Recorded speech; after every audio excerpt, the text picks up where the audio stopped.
किसी छोटे से गांव में एक पुरानी हवेली थी। ये कहानी एक बच्चे आर्यन की है, जिसने वहां रहने का निर्णय किया।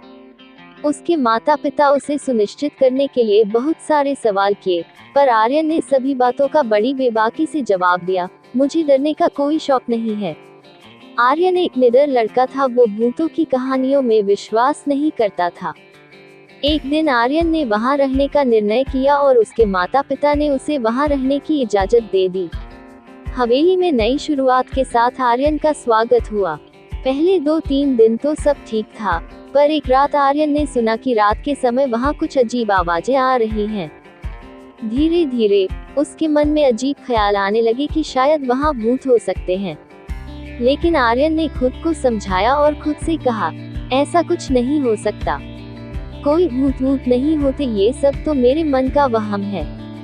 एक दिन जब आर्यन अपने कमरे में अकेला था, उसने एक अजीब सी आवाज सुनी। वह बाहर देखने निकला और उसने देखा कि एक छोटे से बच्चे रो रहा था, जिसने फटे पुराने कपड़े पहने हुए थे। उसे देखकर ऐसा लग रहा था वह कई महीनों से नहाया भी नहीं है। आर्यन ने बच्चे से पूछा, तुम कौन हो और तुम यहाँ कैसे आए हो? बच्चा मुंह चिढ़ाते हुए बोला, मैं एक भूत हूँ, लेकिन मैं डरावना नहीं हूँ। मैं यहाँ अकेला था, इसलिए मैंने तुमसे मदद मांगने आया हूँ। भूत बच्चे ने आर्यन से कहा, क्या तुम मेरी मदद करोगे? आर्यन ने बच्चे को संबोधित किया, तुम डरावने भूत नहीं लगते हो। क्या तुम सच में एक भूत हो? तुम्हें यहाँ आकर कैसा लगा? बच्चा हंसते हुए बोला, यहाँ बहुत अच्छा लगता है, पर तुम मेरे बारे में किसी को नहीं बताओगे, ठीक है? आर्यन ने खुशी खुशी स्वीकार कर लिया और वह दोनों अच्छे दोस्त बन गए।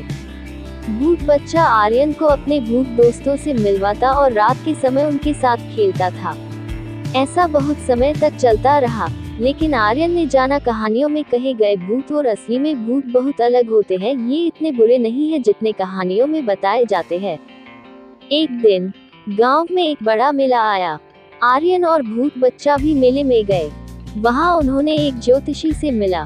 ज्योतिषी ने आर्यन के हाथ को देखते हुए कहा, तुम्हारे पास अद्भुत शक्तियां हैं, तुम भूतों के साथ बातचीत कर सकते हो।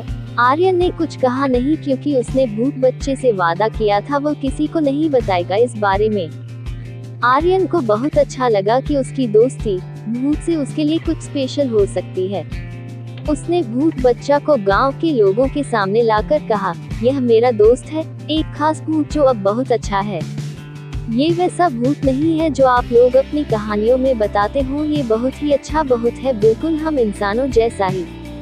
गांव वाले पहले तो हैरान हो गए, लेकिन आर्यन के समझाने पर सब समझ भी गए और बहुत खुश हुए कि उसने एक भूत को दोस्त बनाया है।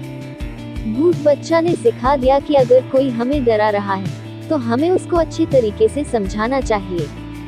इसके बाद से गांव वाले और आर्यन ने मिलकर भूत बच्चा को उनकी सारी तकलीफों से बाहर लेकर बहुत अच्छा महसूस किया और उसे अपना सदस्य मान लिया।